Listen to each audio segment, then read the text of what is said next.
Welcome back to the MMA Creators Podcast, episode number 65. I do believe I'm joined by myself and Will from, of course, Casuals Corner MMA. And in the world of MMA, I think we were just saying, as before we press the record button, there's not really a huge amount happening, but we did have a fight night, which I will fully concede, as I said, by my own admission, I did not watch. You, of course, did. So give me your 2 cents on the best fights of Saturday night. I don't subscribe to there's nothing happening, nor did I say that was the case at all. There's a lot happening. Then. Little happening. I don't know. In a game as turbulent as this, I think it's been quite a quiet week by all measures, in my opinion. I would probably disagree. Counter, please. I need a justification there. Let's get stuck into some of the juiciest things that have cropped up. I'm not saying it was the most hectic week, but I'm saying there was a lot going on. Of course, we had Alex Pereira and Khalil Roundtree get announced. We had Dana go berserk on Merab Dvalishvili posting his cut and potentially jeopardizing UFC Noche. We've got that coming up. We've got more rumblings of the Ilia Topuria Max Holloway fight. We still have the rumblings of Tom Aspinall going crazy on John Jones in multiple interviews and just stepping it up a whole nother level. True, to be fair. I forgot about that. We've had a fantastic fight card, and there's been quite a bit of activity recently, I would say. I feel like we've got some fresh matchups in new divisions. This card even proved that as well. We've got some fun contenders happening. Not the craziest week, but there's definitely a good amount of activity, I'd say. I think more news outside of the cage rather than in is probably the sentence to use. I mean, even outside of the UFC, I think something I feel like I had to mention that you didn't just there was the whole Francis Ngannou press conference controversy, which I'm sure you've seen. Mohamed gets signed to Brave. Mokaev signed to Brave. Yeah, maybe I'm eating my words rapidly. What are you talking about? We've got a massive week. Massive week. I think when I think big week in MMA, I'm thinking like everything combined. We got big pay-per-view fights. Everything's happening. Beefs are happening outside of the cage. I think we've just got less of the former, But, news-wise, I suppose there's a lot. Let me pick your brain on the Mohamed Mokaev move. What do you think about that? I mean, it's a tough one, isn't it? Because from what we know, no one else really wanted to take him, or it was that, or they couldn't afford him, right? And obviously Brave, he has history with, he fought there earlier in his career, so there's obviously that established relationship. So it was always going to be a bit of a smoother deal than if he was to join somewhere like PFL and Bellator, I suppose, combined now. But I mean, they're like the biggest name outside of. Where would you rank them? I'm trying to consider this in terms of stature and sustainability. Like, where would you put them compared to other MMA promotions? It's difficult because they sort of sit in their own lane. They're a little bit like ACA. They're a little bit like Octagon, where they have a big presence in their market, where Octagon's very big in Europe and ACA is very big in Russia. Of course, Brave are very big in the Middle East. So in the Middle East, they're massive. And the people that do fight at the top of that are stars. Of course, not to the level of the UFC, but still stars nevertheless. And the fact he has a good following there anyway, and he's going back, and they're going to market him, and they're paying him 3 times as much, I don't think it's a bad deal. I don't think it's a bad deal at all. And what I don't think is a bad deal is Alex Pereira, Khalil Roundtree. Give me your thoughts on this, because I have some strong opinions on this one. Well, I did see that Chael Sonnen made his bold prediction on picking Khalil Roundtree, and coming from a huge Khalil Roundtree fan myself, and I know you are as well, I really do want to pick him. I just can't. I really can't. I know people are going to make that argument stylistically. You got a nice striker v striker matchup, but I just don't see anyone on the feet beating Pereira right now. And that's coming from someone who loves Khalil and would, seeing him lift the belt would be, an incredible scene. But also the fact that Sonnen picked him means he's damned for all eternity. He's now cursed. So that means Pereira is going to win, probably in the gruesome fashion. But I hope for the opposite. I mean, more so, what do you think about it getting made? Less so the actual matchup. Right, okay. Yeah, I mean, we already know MMA is not really, especially MMA and specifically the UFC, isn't a game of morals or ethics, really. Mokaev getting cut. That's what I mean. It all gets thrown out the pram. No one cares. You could take a guy who failed a drug test. Yeah, you can take a guy who's failed his drug test and give him a title shot. And at the end of the day, people are going to complain. But when the fight happens, no one's going to bat an eye. This is what happens. So It's nothing we haven't seen before, right? I think the one thing people are really missing out on this title fight, well, I think there's a couple of things people are overlooking. Number one, logistics. This is something a lot of people don't factor in when people get different fights. It's very easy to sit back and think, okay, that's a good matchup, or they deserve that. But there's also a lot of logistics behind the scenes that they're trying to piece together. And Magomed Ankalaev could not fight, or did not want to fight, on the date that they were teeing up for this particular title fight. He was not going to be ready, nor did he want to fight then. Therefore, he's already not on the good side of the UFC to a certain extent. Bearing in mind, you have Alex Pereira, who is the most active and will fight on a week's notice, quite literally, and is a superstar. And then you also have to factor in that the last time he had a title fight, which he has had already, the crowd were booing him in the middle of the fight.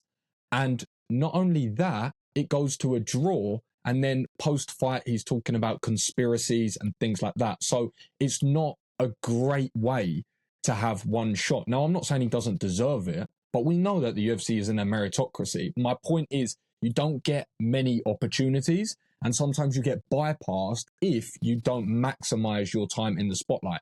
They look at Khalil Roundtree and they think, this guy, if nothing else, is going to bring an exciting fight and an exciting style. So people are saying they're protecting him. I don't think that at all. I don't even think that this is... I think this could be a harder matchup than Ankalaev, to be quite honest. I kind of agree.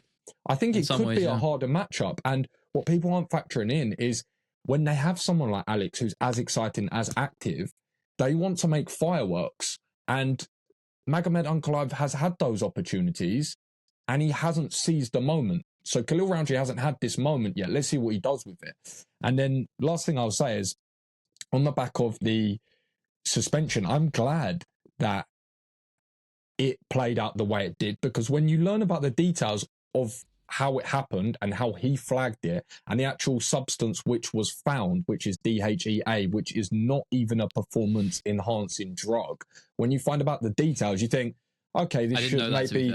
Exactly, this is my point. So what had happened is his supplements were third-party tested, and they basically gave him a new batch of supplementation, and he found out on the day that it included this. He then flagged it to Jeff Novinsky. It came back as positive for trace amounts of DHEA, which is a supplement you can buy over the counter in a chemist, in basically Tesco's, and has no PED improvement. When you know the details, it just changes the angle of the conversation. So yeah, yes, to be fair, I didn't have the expectation that he was a drug cheat or anything. Yeah, but I mean, yeah, the thing is, I knew as well, there was with his something physique, it's a hard yeah. one to play, because people don't usually know the details to the conversation.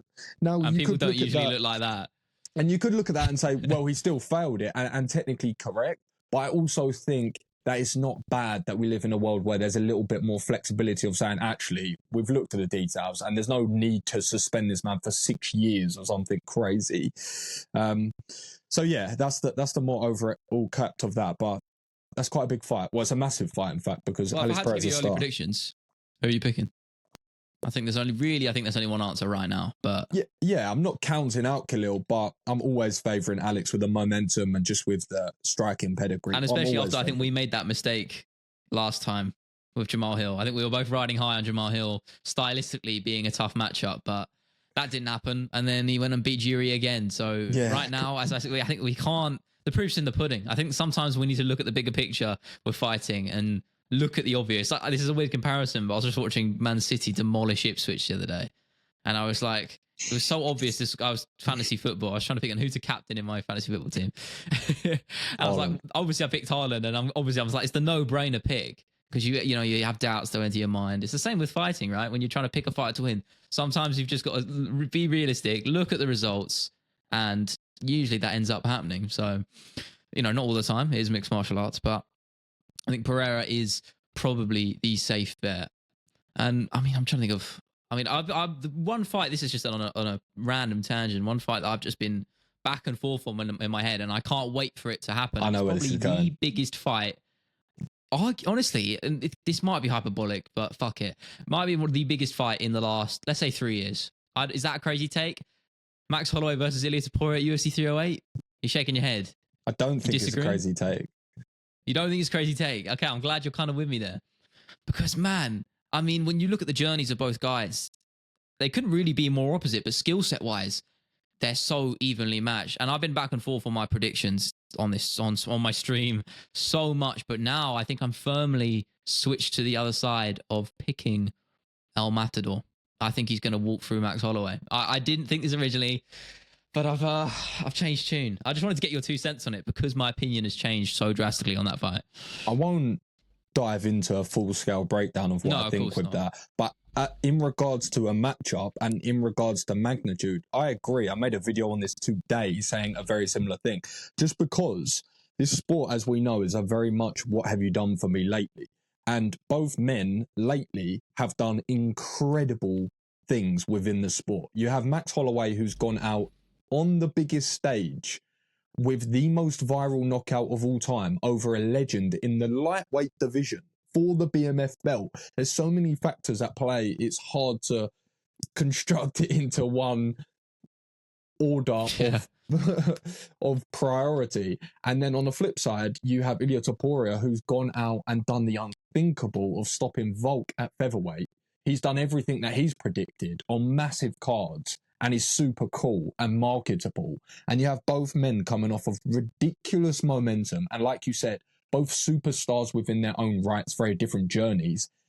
And then you're just throwing them in the mix. And you don't have 2 belts on the line, but you basically have 2 belts on the line because if you're fighting the BMF, whether you receive that belt or not, if you win, if you go out there and knock them out, it doesn't matter if you don't have that belt. That's what people will remember. It's almost cooler.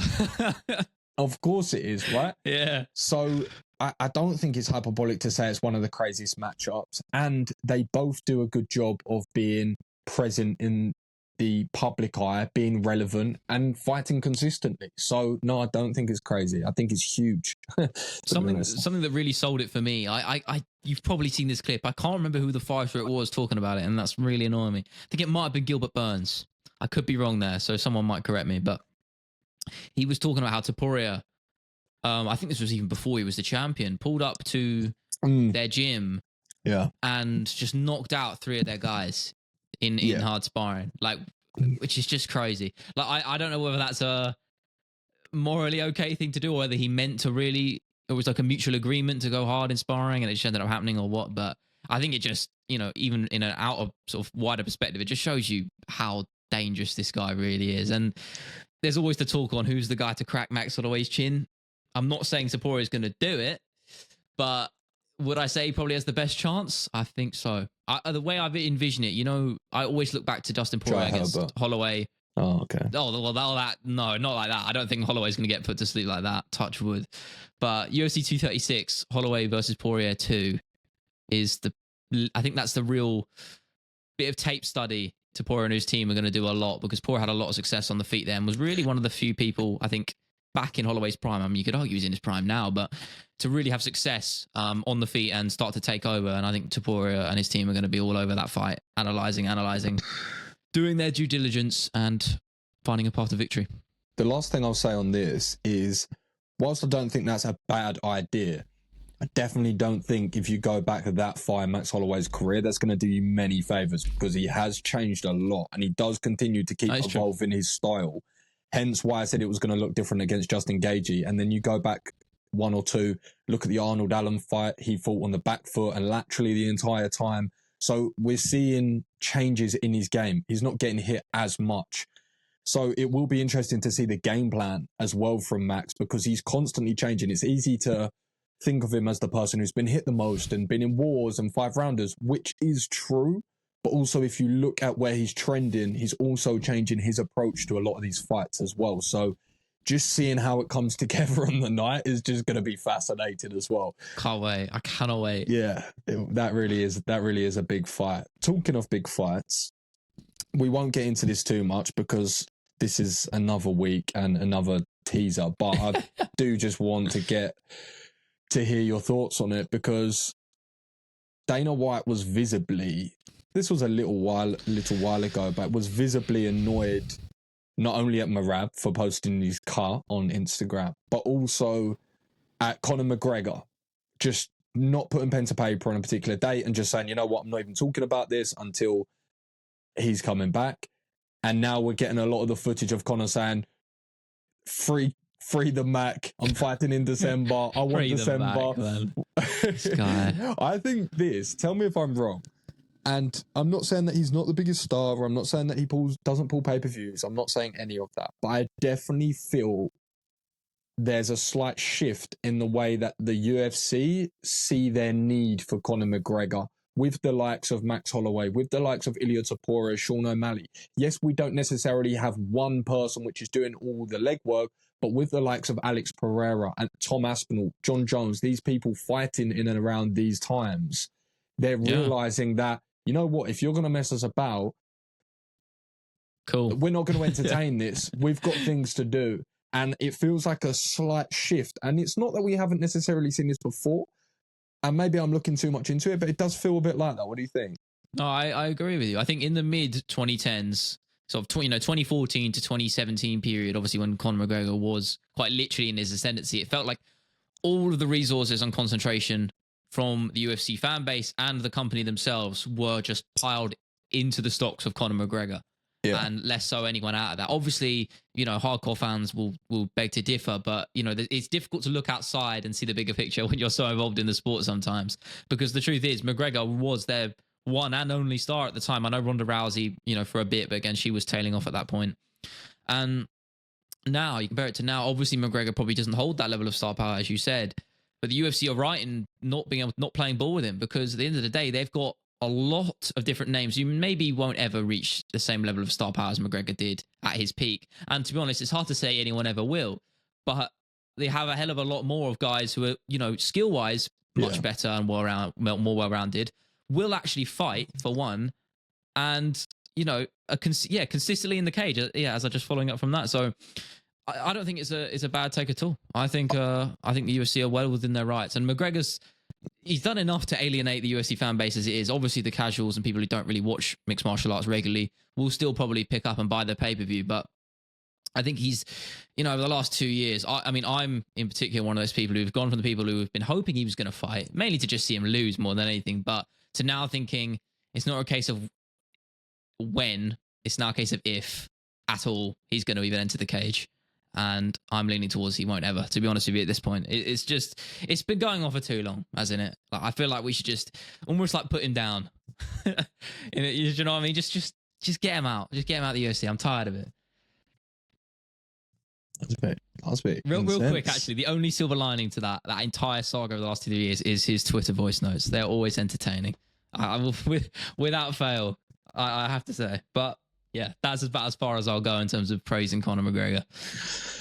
Well, you said without fail. Let me give you a gym who are not failing at the moment very often, and they go by the name of Fighting Nerds. And when you look at the MMA landscape and you have a look at the talent that we're seeing through multiple divisions, featherweight, lightweight, middleweight, really a diversity of fighters, of skill sets. But the one thing these guys have in common are that they are just putting on impressive performances. And Kaya Bahalo last night against Jared Cannonier was very impressive. Very impressive. The pace that he fought at and the way that he was just willing to stand in the fire to, for the most part, be very defensively good. He definitely ate shots throughout that fight and he definitely got beaten up and busted up. But as Michael Bisping always says, if you're going out into the rain, you're going to get wet. And if you sit in the pocket with Jared Cannonier, you're eventually going to take a couple of shots over 25 minutes. He's very elite and has been in there with the very best guys. But the fact that he was standing and trading, being defensively sound for the most part, and just putting on forward pressure over 5 rounds was very impressive. It was a very impressive performance. And it's going to be interesting to see what they... now?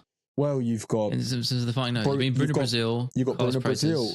You've got Carlos Prates. You've got Ruffy. You've got John Silva. You've got Kaio. You've got... You've got some serious talent. Some serious talent. I think that's a mark of a good gym, isn't it, really? It's the ability to, not just elevate the games of the people who are already there, but I think particularly with good gyms, when people switch camps, so they join the gym and you can just see the stylistic change and improvement. I think of Trevor Whitman with Usman as probably the best example of something like that.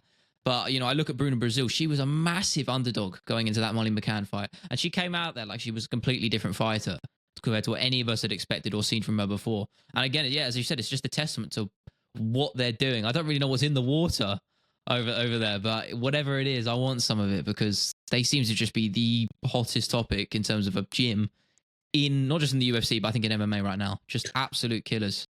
Crazy. I think what they do well with their athletes is obviously they're very talented, but they hone into what they are good at and their particular style. And then they just add the game plan and the strategy behind that with the high level talent at their disposal as well. And then you're getting these impressive win streaks because they're not just putting this blueprint of fighting on every fighter and saying, okay, this is what you have to do. They're all quite different. When you watch them, Ruffy is very different to Kaio, and Kaio is very different to Carlos Prates in some regards. They have similar crossovers. You'll see things like Carlos Prates loves the lead hand battle, steps through with the knee to the liver from southpaw. We saw Kaio do that a lot against Jared Cannonier. And in fact, Cannonier actually made a read in the middle of the fight to pick up on that. And where he was throwing that naked and covering a lot of distance, he was actually tagging him on the way in.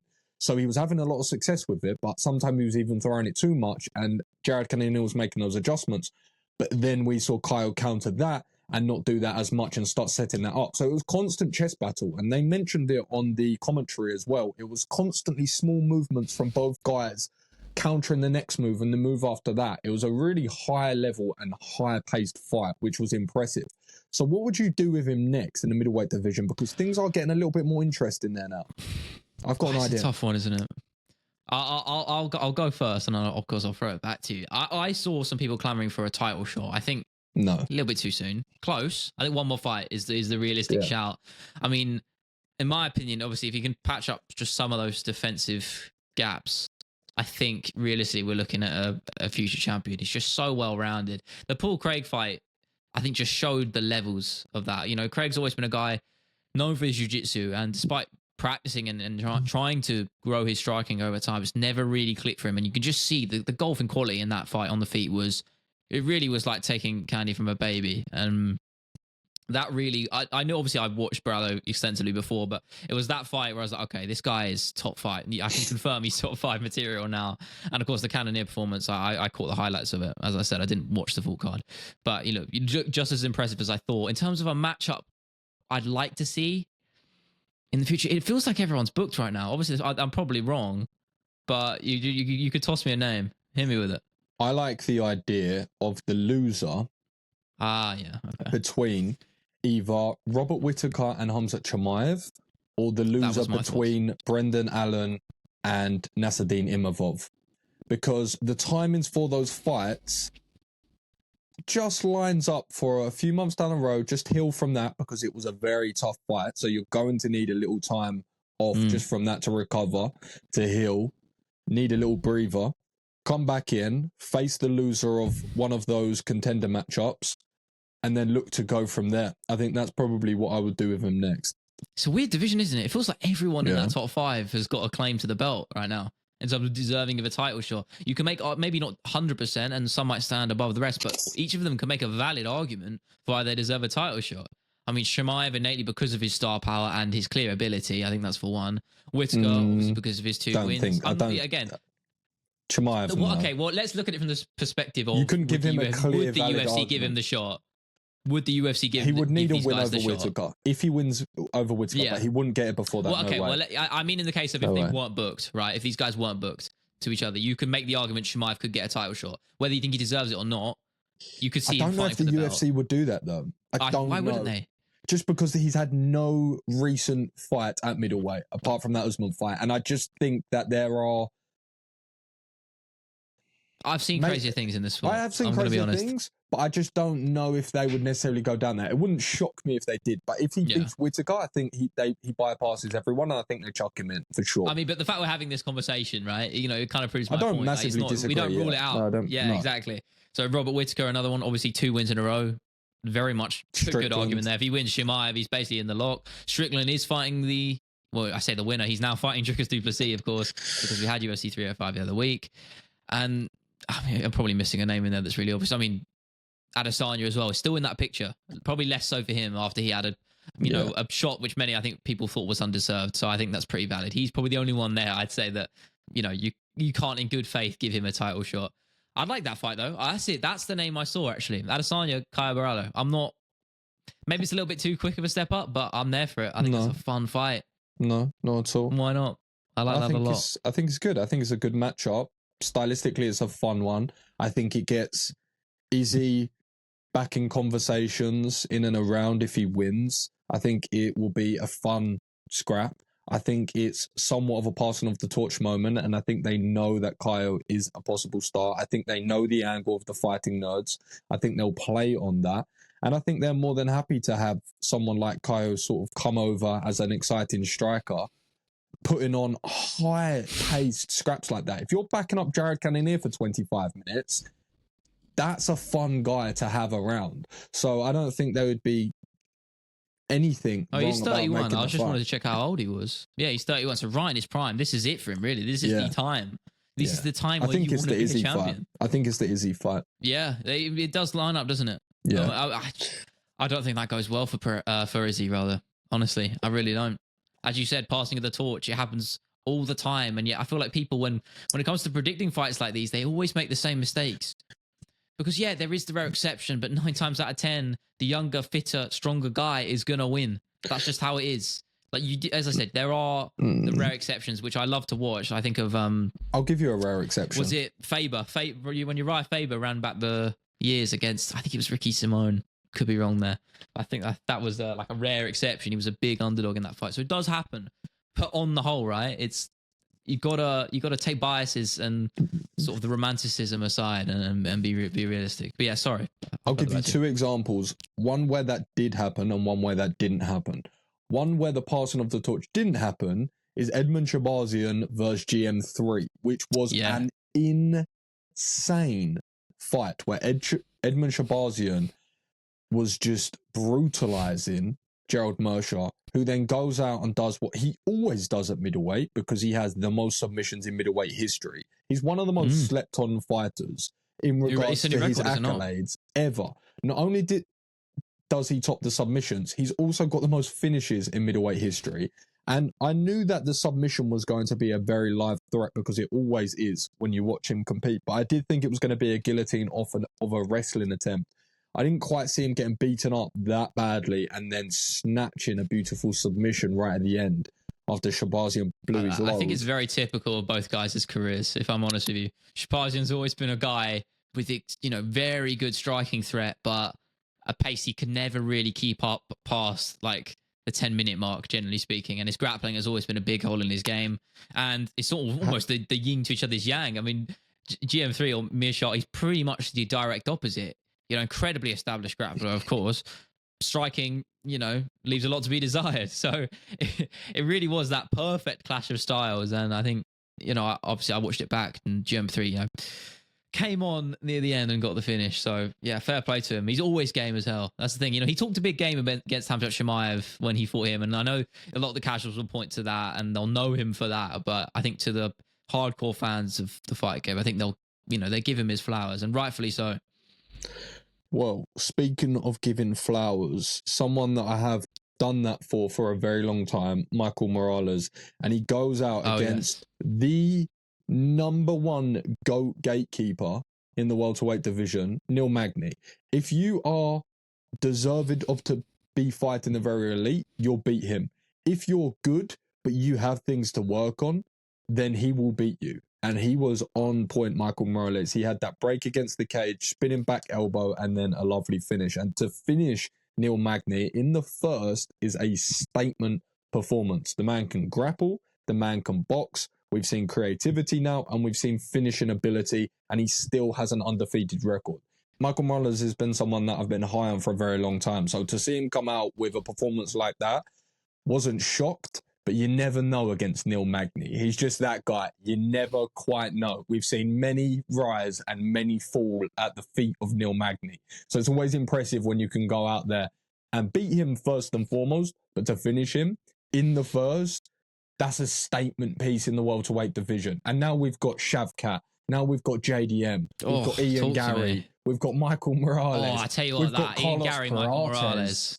We've got Carlos Perates floating around. And now we're looking at 170. And I've been saying this. Anyone that watches my content, I've been saying this.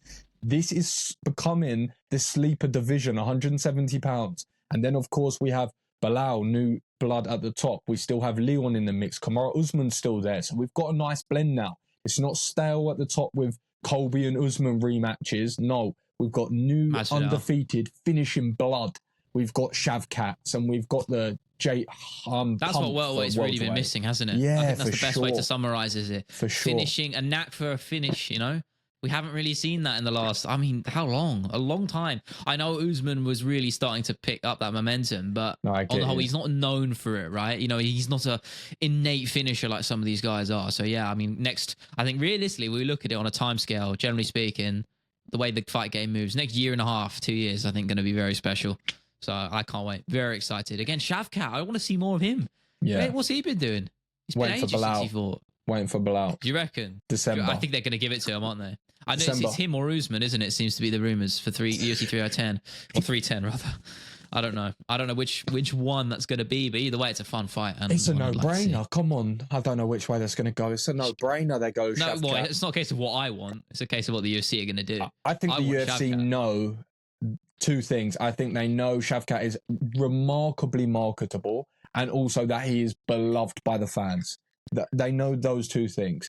And Kamaru Usman can be chucked. Kamaru Usman doing a number one contendership with a JDM is a win-win. Because if Usman goes out there and wins, he is still a massive name and he still draws pay-per-views, one of the best ever, and you can go and put him in there with anyone. It's fun. But if JDM wins, then you have fresh contenders and you still have fun fights. So I think they do Usman JDM, or should do Usman JDM. I think they then go Shavkat Bilal. And I think that is going to be fun. Perfect. You know what? That is pretty much exactly what I would do. Yeah. I'm in complete full agreement. Nice. Sometimes I wish we disagree more. I really do. That's what I always say. It's good when we do because it always gets quite intense. Obviously in a healthy way, but that's just because I think we're cultured. On my end. Oh, is it? Okay. Spiteful, hateful. Well, speaking of your end, actually, this is my turn to segue. What's been going on in your creator life and space? I feel like we haven't really touched on that in a little bit. I think we've been so engrossed on fighting over the last couple of weeks. We haven't really caught up with each other's work week because I feel like sometimes we have to reiterate, we are a creators podcast just as we are mixed martial arts based. So what's been new with you, considering how hectic your weeks tend to be, especially following the whole Manchester fiasco, which, you know, that could have been 4 hours long, really, if you wanted to dive into honestly. it. I'm sure it's probably not as exciting as that, and nor will anything be for the foreseeable future, but what's been happening? Yeah, even out of work. Why not? Good question. So, what has been going on? Obviously, a lot of the same old in regards to keeping the cogs turning of what I am doing and looking to improve. But more explicitly this week, I've really looked to completely step up my organization of my entire week and the output and just make a lot of processes much more efficient and also plan ahead for the week much more meticulously so I can increase the output and not necessarily increase the amount of hours, if that makes sense. So that's really what I've been working on this weekend, is a really extensive strategy for all my platforms, where to create the long form, making sure I've got live streams booked in every day, making sure the infrastructure of my accounts is smooth, the user experience is smooth, the series are set up correctly, the subscription models are set up correctly. The back end of that is done nicely. So the seamless nature of all the content, but then increasing that content. So making sure I've got the diversity of trending, making sure I've got the diversity of podcast clips, behind the scenes food videos, travel videos, Thailand videos, fighter videos, GBTV videos, then creating the infrastructure of doing that every single day, having 12 pieces of content run on Instagram, then making sure that diversity is then applied to TikTok, making sure that goes onto the back end of Twitter and YouTube, and just really solidify the infrastructure and to look at the biggest accounts that are running, the Mac Life, Full Violence, MMA On Point, all of these different players in the game, and see what are they doing, how often are they doing it, how many times are they doing these particular things, what are they experimenting on, taking all of that and then constantly just testing that, subtitles, headings, timings, cutting down, actually going through the analytics and looking at what's the best performance, extracting that, creating then a trending list of what to then cover, when to cover it. A lot I've been trying to work on this last couple of days of just really refining the process. I know I went into a lot of different things there, but no, I'm actually, this is actually, I'm very glad that you spent a lot of focus on, I guess you can call it research and ideation as a big part of that, really, to simplify, because I am supposed to start my script today. I haven't done anything because I haven't got a good idea. I've got some stuff I thought about doing, but I want, something I was thinking about the last couple of weeks was, I've thought this before, but I always forget to really remind myself that mindset of when I think of a video idea, I want it to be the $1 million idea every time, essentially. Yeah, for sure. And I don't really feel like I've got that today. So, I hate to put you on the spot and ask you for your 2 cents, but since you just only say it since you've been so focused on research and ideation, give me a topic, name, idea. Easy. That I can hit right now. Easy.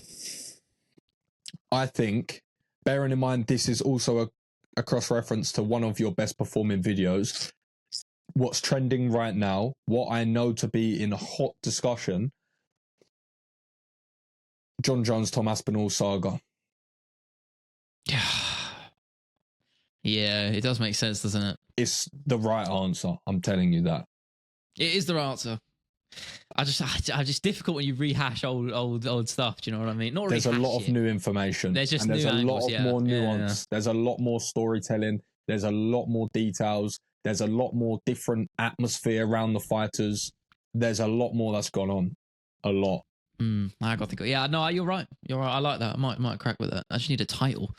That's the tricky one. People are getting an exclusive here. I don't know, because that's probably will be what I end up doing. Now I think about it, it is a no-brainer because it's quite good. Perfectly, obviously in hindsight, I didn't know this. I have another, but I have. I'll throw it back to you in a second. But I have a video.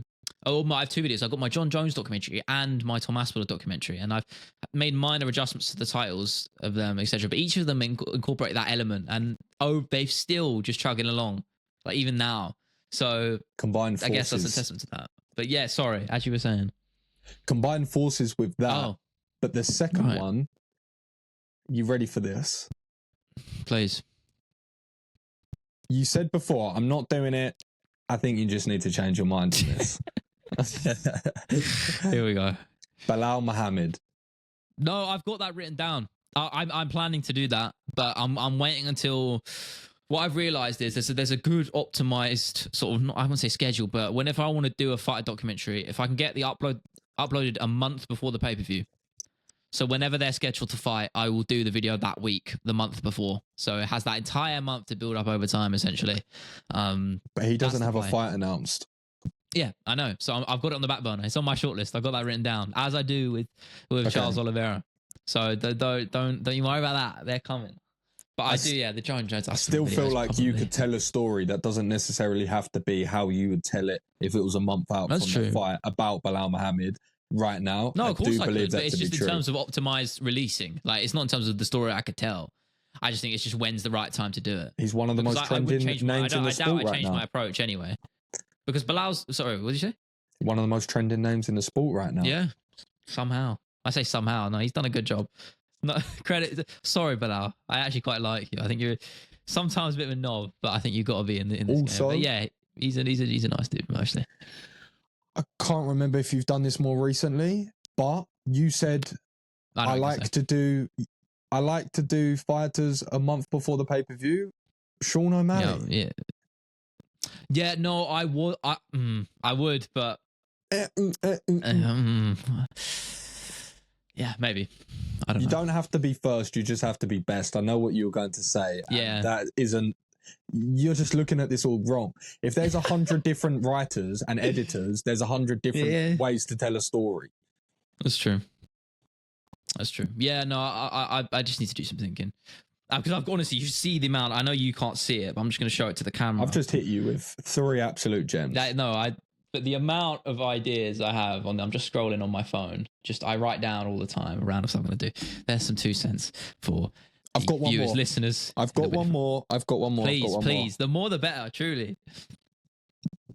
If you can't create a fantastic story on this, then you need to quit, because there is no better story in sports right now than what Craig Jones just done with the CJI. There is no better story than the fact that in 90 days, he just went head to head with a legacy event, created full transparency for the event, had people fight to the death for free on YouTube for $1 million, and then he goes out and grapples a woman on live stream, having a full audience crying with admiration for the woman afterwards, after she gets paid, having these super fights, and then now he's off in Colombia after just doing that in 90 days. It's one of the most ridiculous feats in modern sport, the way that all he's of that transcended. And it makes me hate Gordon Ryan even more. God, that guy is trolling event ever. Yeah, no, yeah. It's crazy. Yeah, no, that's true. It's just a little. I in premise, I think it's good. I just don't think it fits my channel to say. What does that even mean? What storytelling in combat sports is not your channel? No, but I'm very much the UFC. Do you know what I mean? Why though? I don't know. You can't have. I don't know. But you do jiu-jitsu. It's not like you don't have an interest in jiu-jitsu. It's not like, I was actually going to talk about that. I don't even like this sport. I was actually going to talk about jiu-jitsu today as well. Sport. It's like you can't be like, I don't like it do competitively UFC. though. Yeah, but that doesn't matter. You like stories. This is a story. It's not about jiu-jitsu. It's about a crazy story. This man literally grappled a 6'4" woman with $1 million in a pit, and you're saying like, no, I only do UFC. This is way bigger than anything happening in the UFC right now. It literally is. It's way bigger. It's way more transformative. Yeah. Oh yeah, I have to do something. God damn it, man. I like the Jones Arsenal one though. Honestly, I actually probably will do that. You're right. It does make sense. I don't really know why I haven't done it. I mean, I've done their stories kind of separate and sort of. I've at the back end of those videos together. I've sort of flirted with that idea, but not really investigated it into a full video. So yeah, but you were saying about jiu-jitsu. I was saying I actually wanted to at least just talk about it a little bit today, in just some capacity, just off my own, my own experience outside of really YouTube. Because as I always said to you, and I think this is just a common experience, most people agree with who train. It's always a time to, I think, just get out of your own head, which I've been struggling to do the last couple of weeks, and it's a chance to really just put your efforts into obviously physical exercise, which is great, just looking at from a bigger picture. But I think just hone a craft, hone a skill that's not, for me at least, something to do with YouTube or it's something inherently creative. It's something different. And yeah, just wanted to I don't know, waffle on about it a little bit because I'm just enjoying it a lot. Good. And doing pretty well. Did get rear naked choked the other day so badly that my lower back started hurting because the guy pushed his hip. Yeah. So I was getting choked and my lower spine was getting decimated. So that was fun. But no, I'm doing good though. Honestly, it felt like I never left. Honestly, I miss it so much, but I'm so back in. I'm better than I was when I left, to be honest with you. Yeah. I'm killing it. I can't lie. I'm feeling great. When you watch a lot, if you're not training, if you're not actually getting repetitions of that, the next best thing that you can do is watch. And sometimes when you spend the time away and you actually quite enjoy looking forward to get back, you sort of come with that new lease of life whilst you've actually been subconsciously learning as well. And then you sort of mash the two together, and sometimes you do come back even better. So it's cool that you're enjoying it. So I'll tell you, I swear to God, I nearly accidentally gave the guy I was rolling with a Nick Diaz fucking Goga Plata. I'm not even joking. I tried to pass his shin and it just ended up on my neck. And I was sitting there like, there's no way. I started laughing because I was like, I cannot let this happen. I'm not coming back. If I get a Goga Plata, I'm leaving. And did it. Thank God it didn't. No, thank God. I laughed and I was like, oh shit, this might actually hit. So I had to actually abort mission. Get into action. Yeah. But yeah, I'm hitting all sorts of subs, omoplatas, triangles, arm bars, nice. Kimuras. Inverted triangles. I hit a couple of those recently. Nice. It's like, damn, feeling good. Yeah. I feel like that's probably your style, where I feel like you've always 100%. said that sort of movement and whatnot. And you always like triangles. So I feel like if you're a bit crafty, then the reverse triangles is from anywhere. Genuinely, if I'm on my back, the legs are shooting upwards. I swear to God, every time. Like the mother. But yeah. Yeah. You team me up for that way too well. Yeah, way too well. But there was a guy I was sparring like with. That. Crazy. There was a guy I was sparring with. I was like, oh, sweet. You know, I'm meeting so many new people, and that's another element of it which I absolutely love, and I think anyone will also agree with this. It forces you to shut up. It's the social element, though. It is true. You've got to force yourself to meet new people and get along with these people, because you're beating them up every week, so or beating each other up, rather. And there are creeps in the jiu-jitsu community, by the way. Heavy creeps. No, it's not a debate. It's fact. I mean, I'm just speaking from my own experience. I've never run into not 100%, but you haven't met enough people in the industry. If you are telling me you've not run into define, give me an example. Obviously, you don't have to name names, but if weirdos, I don't know. Actual weirdos, like just creeps. I mean, yeah, you get. Well, what do you mean by creep? How far are we going here? Cult followers, predatory, yeah, for sure. Oh wow, we are going there. Okay. Yeah, 100%. It's no secret. Why do you think Craig Jones talks about it so much? There's so many weirdos. Oh yeah. It's fun. Oh mate, no, I've heard the weird stuff with like Gordon Ryan's brother and all that. Like, what is that about? Just a drop in the ocean. Yeah, I know. That's like surface level. This is BJJ iceberg. So. There is an iceberg. The iceberg's crazy. It actually is crazy. The iceberg of jiu-jitsu is crazy. It's actually a good video idea, you know. Because it's quite a small sport as well, and because it's quite culty, you get even more wild things. I think you should do an iceberg video on jiu-jitsu.